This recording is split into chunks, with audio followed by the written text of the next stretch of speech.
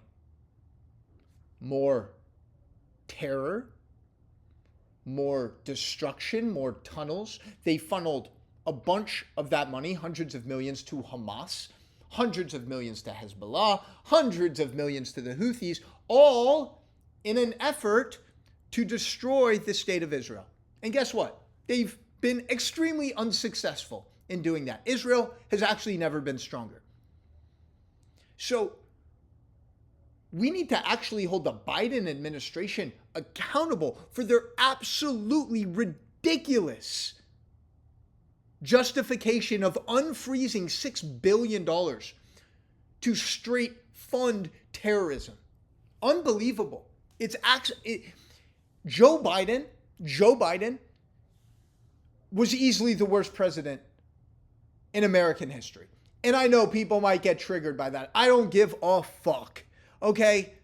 Joe Biden, oh my gosh, where do we even start with Joe Biden? We have obviously the immigration crisis, all right? We have the Afghanistan crisis. We have the COVID crisis. All of the jabs and vaxes that were pushed on people, all because Johnson & Johnson and Pfizer paid, what, hundreds of millions of dollars? And then you have this unfreezing of $6 billion of funding to Iran. Like, it's absolutely insane.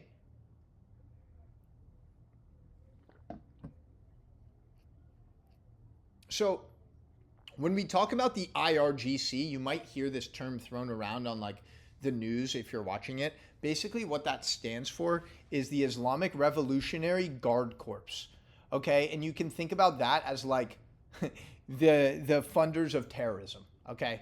They don't have elections in Iran. They don't have elections in Gaza. They don't have elections in Lebanon. No. The IRGC controls all of these areas. And again, they have one simple goal in mind: death and destruction, specifically to the Jewish people. And by the way, they hate America just as much. Maybe not quite as much, but almost as much.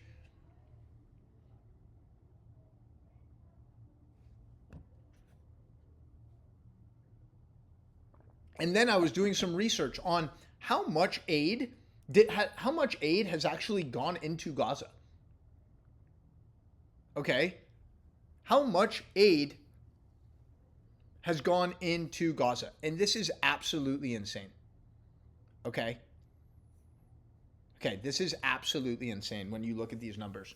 So, since 2021, over $730 million of humanitarian aid has come from the U.S. to Gaza. And by the way, the main agency responsible for that money, receiving that money and allocating the funds is the UNRWA, a UN agency which actually has very strong ties to Hamas. In fact, they found that some of the people who were committing acts of terror on October 7th were also they were members of UNRWA.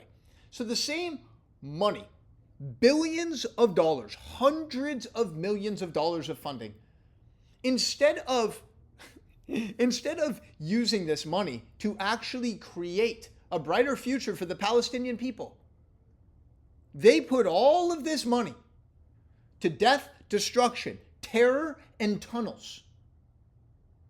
The Palestinian people have been suffering since 2005 when Hamas came to power.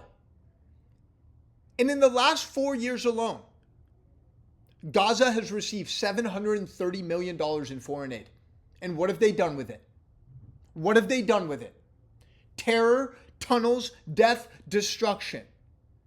They have zero interest in pumping any of that money to improving the lives of the Palestinian people. So when all of these people are screaming and yelling for free Palestine, understand that what you're really screaming for, what you're really wanting, without even being aware of it, is to actually free the Palestinians from Hamas. Because for the last 19 years, the Palestinian people have been suffering. And you can blame Israel for that suffering, or you can hold the leadership accountable. Hamas has had every opportunity. And did you know that the beaches in Gaza are actually some of the most beautiful beaches in the world? No, you probably didn't know that. Because why would you know that? Why would you? Why am I so passionate? Why am I saying all these things, right? It's because these are things that you're not going to hear on CNN. These are things that you're not going to hear in the New York Times. These are mainstream, woke, liberal agendas that don't like Israel. It's as simple as that.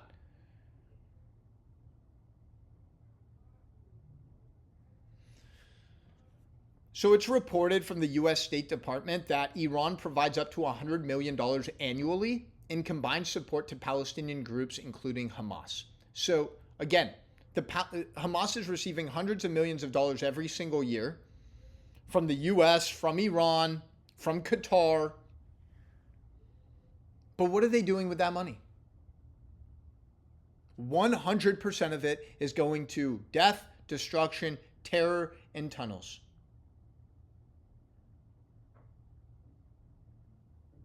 It's unfortunate, but Gaza easily could have been the next Dubai. And maybe it will be. Maybe it will be. I hope that it is. I hope that Iran returns back to glory and becomes the Paris of the Middle East like it was in the 60s and 70s. I hope that Lebanon returns back to glory and people from all over are able to visit Beirut and the beautiful beaches in Lebanon. And by the way, the Lebanese people are amazing. The Iranian people are amazing. They deserve to be free. Finally, and hopefully, with everything happening now, they're one step closer. One step closer. So while the world blames Israel for the suffering in Gaza, the truth is that Iran funds terror to the tune of $100 million a year. And, like I mentioned, the U.S. just unfroze $6 billion in humanitarian aid to the Iranian regime. The same regime that funds Hamas, Hezbollah, and the Houthis.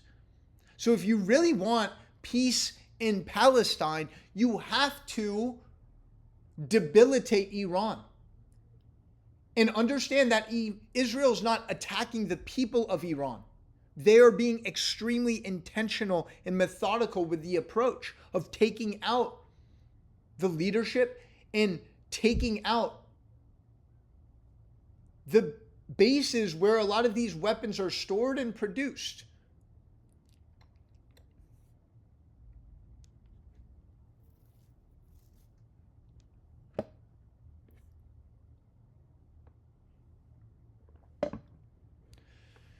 And just finishing that point about the UNRWA, who's received hundreds of millions of dollars in foreign aid.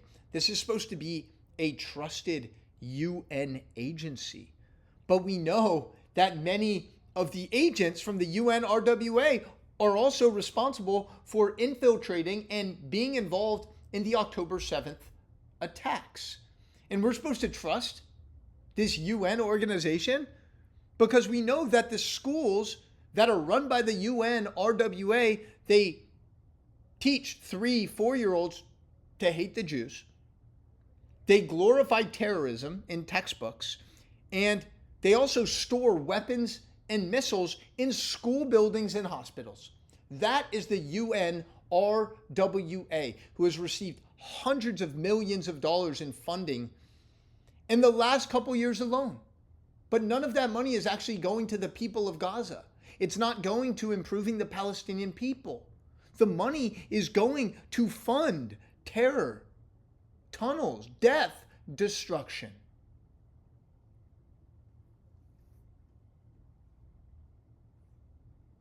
And thank God that the US, the UK, Germany, Canada, and some other countries stopped funding to the UNRWA since learning about their absolute corrupt behavior.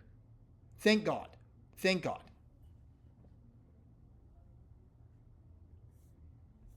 Pretty crazy when you think about that.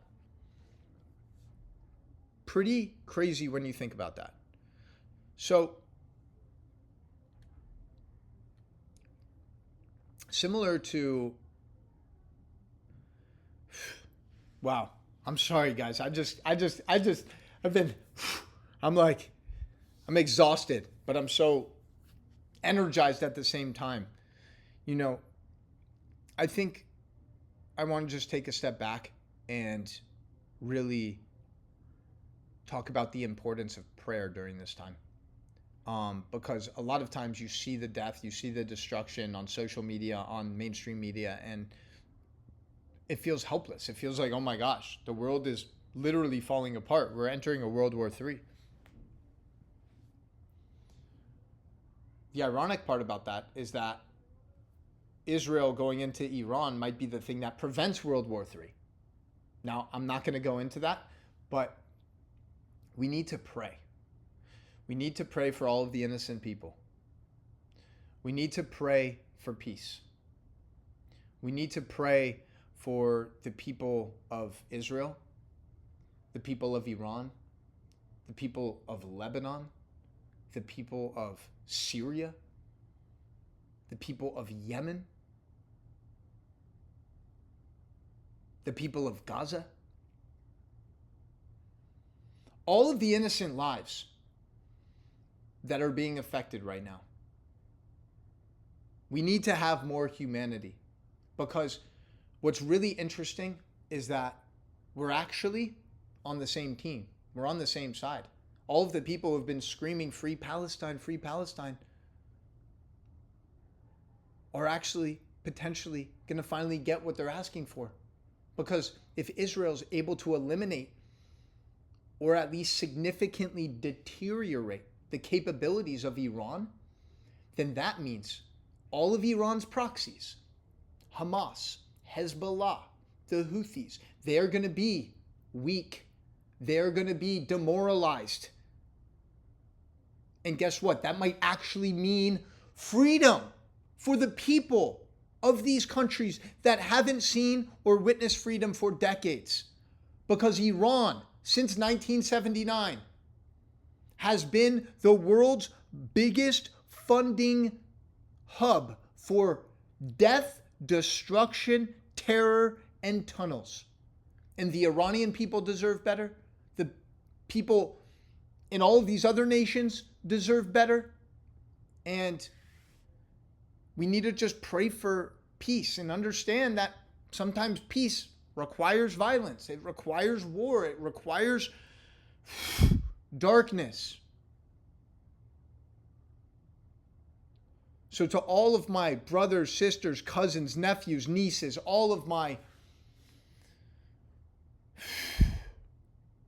friends, and I have many Persian friends, and I've been messaging with them a lot as well this last week. Let's just pray for peace. And know that your prayers actually make a difference. I know that sounds crazy. I know it sounds woo-woo. But if you can just connect to the Creator and say some prayers, that will help. That will help collectively create more peace and more healing. What's also interesting to understand is that before 1979, over 100,000 Jews lived in Iran. Peacefully, by the way. Peacefully. Now, there's pretty much zero Jews in Iran. And that goes for all of the Middle East. There used to be many Jews in Lebanon. There used to be Jews in Yemen, Syria. And guess what? They're all gone. They were all forced out. No one likes to talk about that. Instead, they like to say, oh, Israel's an apartheid state. Wait, actually, it's not an apartheid state if you knew anything about what apartheid actually means. Because over 20% of the population in Israel are Arabs. And guess what? There's Arab officials who are in the government. There's very high number of successful Arabs who are thriving in Israel. And by the way, a majority of these Arabs, if you talk to them, would say like, I love living in Israel. Please don't take me back to Lebanon. Don't take me back to Egypt. Don't take me back to Syria, where I'm treated as a pawn, where I'm treated inhumanely.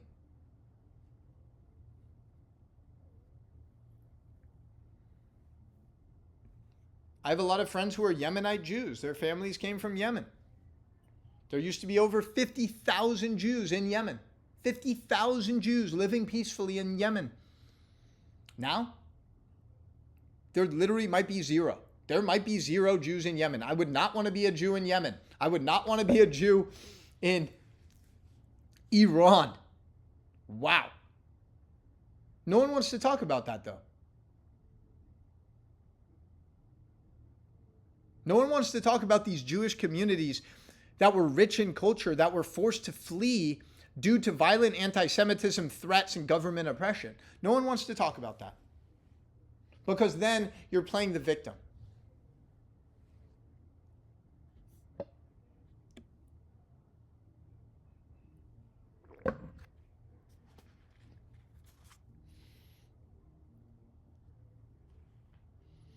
So I know that I said a lot of things during this podcast.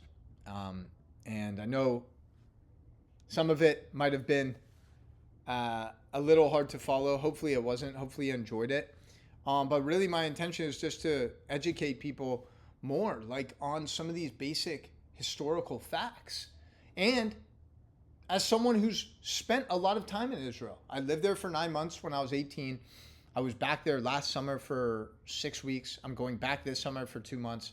You know, people need to understand the facts. And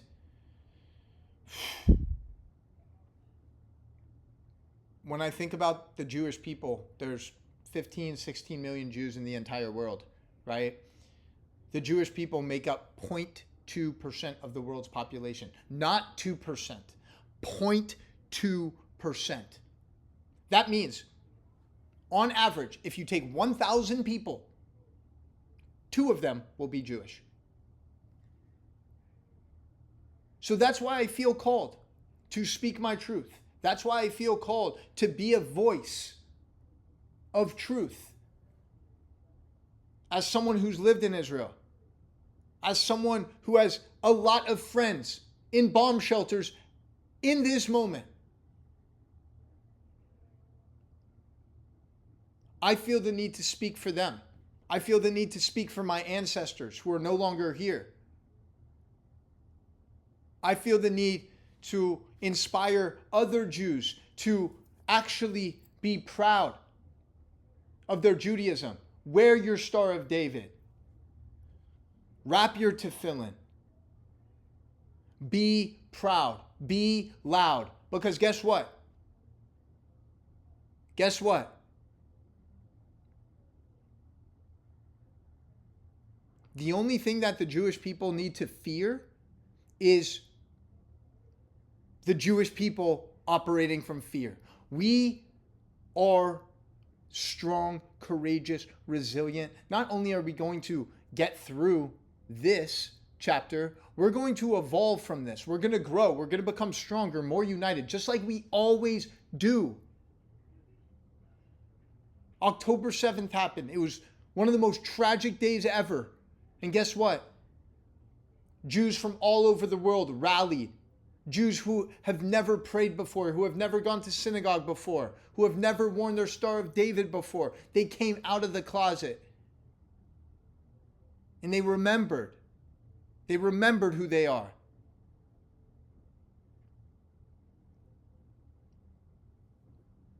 So as I wrap up this podcast episode, I want to just urge you to pray. I want to urge you to connect to God. I want to urge you to stay strong. I want to urge you to reconnect to your roots. The Jewish people need you. And if you're not Jewish, because most of my audience is not Jewish, just keep doing your best to stay connected to the truth. That's all. That's all. And hopefully this podcast, this conversation with myself, opened up some curiosity for you. You know, it's such a complex subject, but yeah, I think it's something really important to just have a conversation with. And, you know, remember that most of us are all on the same team. You know, there's